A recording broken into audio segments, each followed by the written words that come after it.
Hello guys, welcome back to my channel. வீடியோக்குள்ளே போகிறதுக்கு முன்னாடி மறக்காம இந்த வீடியோக்கு ஒரு லைக்கை போட்டுருங்க. லாஸ்ட் பார்ட்டில் நம்ம ஹீரோயினி மேலேருந்து கீழே பாட்டியை தள்ளி விட்டதை பார்த்துட்டா அப்படிங்கிற ஒரே காரணத்துக்காக தன்னோட மனைவியாவே இருந்தாலும் அவளை சாகடிக்க துணிச்சுட்டான். அதனால அந்த ஸ்க்ரூவை எடுத்துக்கிட்டு அப்படியே பக்கத்தில் நெருங்கி போயிட்டே இருக்கான். இந்த தடவை எந்த பதட்டமோ பயமும் இல்லாமல் நேரடியாக அவகிட்டே போய் கேட்குறான். இங்கே பாரு ஜான்வி, நேற்று நைட்டு நீ அங்கே என்ன பார்த்த அப்படின்னு சொல்லிட்டு கேட்குறான். அதுக்கு அவள் எந்த பதிலுமே சொல்ல மாட்றா. ஜான்வி, நான் உங்ககிட்ட தான் கேட்குறேன், பதில் சொல்லு அப்படின்னு சொன்னாலும் அவள் வாயை திறக்க மாட்டேங்கிறா.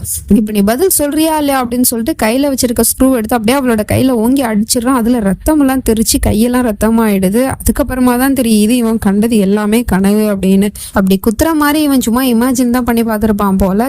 நான் என்ன காரியம் பண்ண பார்த்துட்டேன், என் பொண்டாட்டியே நான் கொல்ல பார்த்துட்டேனே அப்படிங்கிற மாதிரி யோசிச்சுட்டு இருக்கான். அதுக்காக இவன் ஒவ்வொரு நல்லவன் அப்படின்லாம் சொல்லிட முடியாது. ஏன்னா இப்ப அவன் கொல்லாம விட்டதுக்கான காரணம் அவளோட வயிற்றுல இவனோட குழந்தை இருக்கு இல்லையா, அதுவும் பையன் இருக்கா இல்லையா, அந்த பையனுக்காக கொல்லாம விட்டுட்டான். சரி, நம்ம இப்போதைக்கு இதை பத்திலாம் எது யோசிக்க வேணாம், முடிஞ்ச வரைக்கும் அவளை சமாதானப்படுத்துவோம் அப்படிங்கிற மாதிரி சொல்லிட்டு அவகிட்ட போய் பேசுறான். இங்க பாருமா ஜான்வி, நானும் வந்ததுல இருந்தே பார்த்துட்டு இருக்கேன், நீ அமைதியாவே இருக்க, யாருக்கிட்டமே எதுவும் பேச மாட்டேற, எதுவும் சாப்பிட மாட்டேங்கிற, என்னதான் நீ நினைச்சிட்டு இருக்க? பாட்டிக்கு தான் ட்ரீட்மெண்ட் போயிட்டு இருக்கல ஹாஸ்பிட்டல்ல, அவங்க நல்லபடியா குணமாயி வருவாங்க. நீயே இப்படி சோகமாவே உட்காந்துருக்க ஜான்வி, நீ இப்படி இருந்த அப்படின்னா உன் குழந்தையும் சோகமா தான் இருக்கும். அதனால வாமா வந்து ரெஸ்ட் எடு அப்படின்னு சொல்லிட்டு பொண்டாட்டியை சமாதானம் பண்ணி தூங்க வைக்கிறான் நம்ம ஹீரோயினிய. ஆனா அவ மனசுல என்ன இருக்கு அப்படிங்கிறது இப்போ வரைக்குமே நமக்கு தெரியல. அப்ப கால் வருது, யாருக்கிட்ட இருந்து அப்படின்னு பார்த்தா ஹாஸ்பிட்டல்ல தான் கால் வருது. நம்ம ஹீரோயினோட தங்கச்சி கால் பண்ணி, பாட்டிக்கு நல்லபடியா ஆப்ரேஷன் முடிஞ்சிருச்சு மாமா, அவங்க வந்து இப்ப நல்லா இருக்காங்களாம், இப்பதான் டாக்டர் வந்து சொல்லிட்டு போனாரு அப்படிங்கிற மாதிரி சொல்லிடுறா. இதை கேட்டதுமே இவனுக்கு இடிய தூக்கி போட்ட மாதிரி இருக்கு. அப்படியா, சரிம்மா அதை வந்துடுறேன் அப்படின்னு சொல்லிட்டு போனை கட் பண்ணிடுறான். இப்ப பாட்டி முழிச்சிருச்சு அப்படின்னா எல்லா உண்மையும் சொல்லிடும் அப்படிங்கிறது இவனுக்கு நல்லாவே தெரியும். அதனால போன் பண்ணி அந்த போலீஸ்காரன்ட்ட சொல்றான், நான் அங்க வர்ற வரைக்கும் பாட்டி யாரும் பார்க்க கூடாது, அதுக்கு நீ தான் பொறுப்பு அப்படிங்கிற மாதிரி சொல்லிடுறான். சரி சார் அப்படிங்கிற மாதிரி அவனும் உள்ள போயிடுறான். இவனும் வேக வேகமா கிளம்பி போயிட்டு இருக்கான். அப்ப திடீர்னு அந்த வேலைக்காரி வந்து வழியை மறிக்கிறான். நான் எத்தனை தடவை சொல்லிட்டு இருக்கேன் கீதா, இப்படி என்ன பயமுடுத்துற மாதிரி வந்து நிக்காத அப்படின்னு சொல்லிட்டு கத்துறான். நீ போறதெல்லாம் ஓகே தாண்டா, பட் ஷூ போடாம போற அப்படிங்கிற மாதிரி அந்த ஷூவை காட்டிட்டு இருக்கா. உடனே இவனும் அந்த ஷூவை வாங்கி போட்டுக்கிட்டு அங்க இருந்து வேக வேகமா கிளம்பி ஓடிட்டு இருக்கான். அதுக்குள்ள இங்க ஃபேமிலி மொத்தமும் வந்து பாட்டியை பாக்குறதுக்காக போறாங்க. அப்ப அந்த போலீஸ்காரன் போய் ஸ்டாப் பண்றான். நீங்க யாரும் போய் பார்க்க கூடாது, நான் முதல்ல போய் பார்ப்பேன் அப்படின்னு.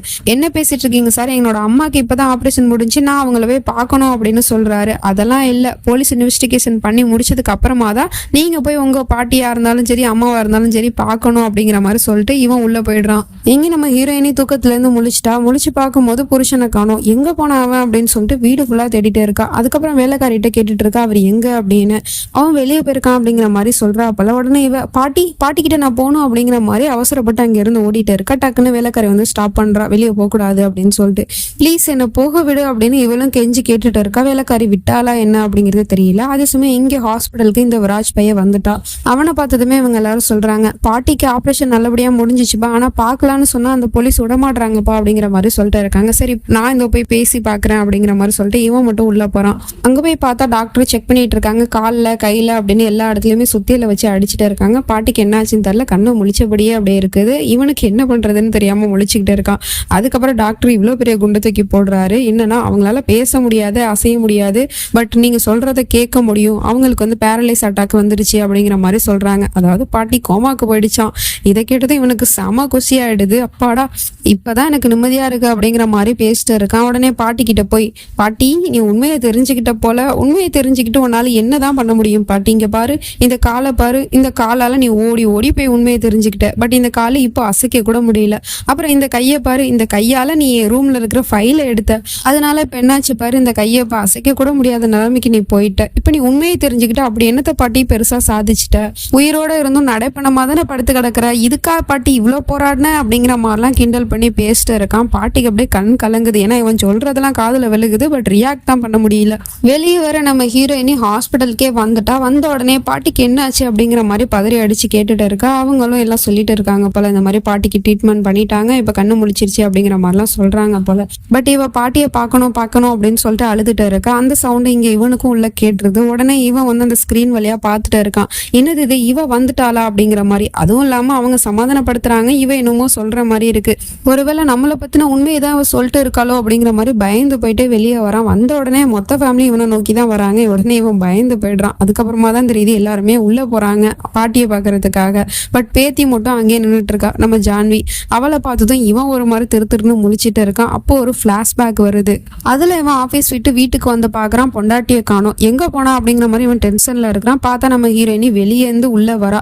எங்க போன அப்படின்னு சொல்லிட்டு கேட்டா, நான் வாக்கிங் போனேங்க, இங்க கார்டனுக்குள்ள தான் நின்னேன் அப்படிங்கிற மாதிரி சொல்லிட்டு இருக்கா.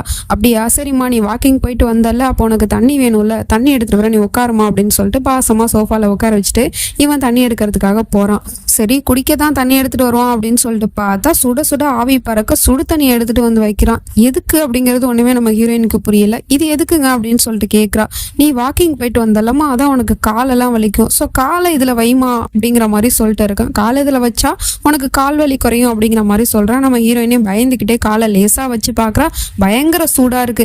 என்னங்க இது இவ்வளோ கொதிக்குது, இதுல எப்படிங்க காலை வைக்கிறது அப்படிங்கிற மாதிரி சொல்லிட்டு இருக்கா. நான் சொல்றேன்ல, நீ வச்சுதான் ஆகணும் அப்படிங்கிற மாதிரி இவன் ஸ்ட்ரிக்டா சொல்லிட்டு இருக்கான். நம்ம ஹீரோயினுக்கு பயமா இருக்கு. அப்படியே உட்காந்துருக்கா காலை வைக்காம. நான் சொல்றேன்ல, நீ காலை வைக்க மாட்டேன் அப்படின்னு சொல்லிட்டு ரெண்டு காலையுமே எடுத்து அப்படியே கொதிக்க கொதிக்க அந்த தண்ணிக்குள்ள வச்சு அமுக்கிக்கிட்டு இருக்கா. நம்ம ஹீரோயினுக்கு பயங்கரமா வலிக்குது, கத்திக்கிட்டு இருக்கா. ஆனா இவன் அதை பெருசா கண்டுக்கவே இல்லை. எதுக்கு இந்த தண்டனை அப்படின்னு சொல்லிட்டு பார்த்தா, வீட்டை விட்டு வெளியே போனால எப்படி நீ என்ன கேட்காம வெளியே போலாம் அப்படிங்கிறதுக்காக தான் இந்த தண்டனை போல. அதனால நம்ம ஹீரோயினி இதெல்லாம் நினைச்சு பார்த்துட்டு இருக்கா. அவனும் கிட்ட நெருங்கி வரான். நம்ம ஹீரோயினுக்கு பயமா இருக்கு. இப்ப வேற நம்ம வீட்டை விட்டு வெளியே வந்துட்டோமே, அதுவும் இவன் கிட்ட சொல்லாம கொள்ளாம, ஸோ இவன் என்ன பண்ண போறானோ அப்படிங்கிற மாதிரி யோசிச்சுட்டு இருக்கா. ஆனா அவன் வந்து பயந்துக்கிட்டு, அவனுக்கு இப்ப இருக்கிற டென்ஷன்லாம் நம்ம ஹீரோயினி பார்த்தாலா பார்க்கலையா அப்படிங்கிறது தான். அதனால அதை எப்படியாவது சமாளிச்சாகணும்ல. என்னம்மா ஜான்வி, நீ பாட்டியை பார்க்கறதுக்காக தானம்மா வந்த, அவங்க எல்லாரும் பார்த்துட்டு வரட்டுமா, நீ வெயிட் பண்ணுவா அப்படிங்கிற மாதிரி சொல்லிட்டு அவளை வெயிட் பண்ண சொல்றான். மொத்த ஃபேமிலியும் பார்த்துட்டு வெளியே வந்துட்டாங்க. வந்து கண் கலங்கிக்கிட்டே வந்து சொல்றாங்க, அந்த கடவுள் நம்ம பாட்டியை காப்பாத்திட்டாருமா, ஆனா அப்படிங்கிற மாதிரி சொல்றாங்க. என்னப்பா ஆனா அப்படிங்கிற மாதிரி கேட்டதும், இந்த மாதிரி பாட்டி கோமால போயிடுச்சு அப்படிங்கிற மாதிரி சொன்னதுமே இவ பதறி அடிச்சுட்டு அங்க இருந்து ஓடி போறா. நம்ம ஹீரோ போய் தடுக்க போறான். அவ அங்க போய் பார்த்தா அப்படின்னா பாட்டியோட நிலைமையை பார்த்துட்டு உண்மை எல்லாருக்கிட்டே சொல்லிடுவாளோ அப்படிங்கிற மாதிரி பயந்துட்டு இருக்கான். அதுக்குள்ள நம்ம ஹீரோயினி அங்க போயிடுறா. பாட்டியோட இந்த நிலைமையை பார்த்ததுமே நம்ம ஹீரோயினியால தாங்கிக்கவே முடியல. ஏன்னா பாட்டி மேல அவ்வளோ உயிரா இருப்பா.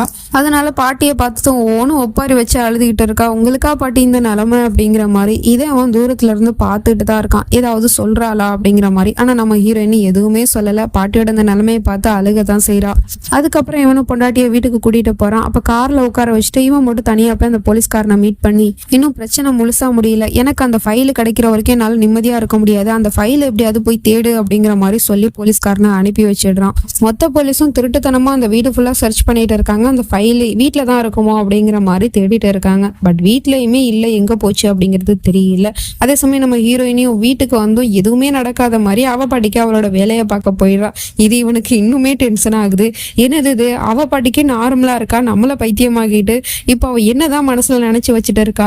அவ என்ன பார்த்தாலா பார்க்கலையா அப்படிங்கிறத விட இப்ப அவ என்ன லவ் பண்றாளா பண்ணலையா அப்படிங்கிறதே இப்ப எனக்கு டவுட் வந்துருச்சு, சந்தேகம் வந்துருச்சு. இந்த சந்தேகத்தை நம்ம எப்படியாவது தீர்த்துக்கணும் அப்படின்னு சொல்லிட்டு அங்க இருக்கிற ஒரு நோட் புக்கை எடுத்து வச்சுக்கிட்டு அதுல ஒவ்வொரு பேப்பரா கிழிச்சு கிழிச்சு டெஸ்ட் பண்ணி பாக்குறான். என்னன்னா, ஒரு பேப்பரை கிழிக்கும் போது அவ என்ன லவ் பண்றா, இன்னொரு பேப்பரை கிழிக்கும் போது அவ என்ன லவ் பண்ணல, லவ் பண்றா பண்ணல, லவ் பண்றா பண்ணல அப்படிங்கிற மாதிரி ஒவ்வொரு பேப்பரா கிழிச்சிட்டு இருக்கா. கடைசியா ஒரே ஒரு பேப்பர் மிஞ்சி போயிடுச்சு. பட் அது வந்து லவ் பண்ணல அப்படிங்கிற மாதிரி வருது.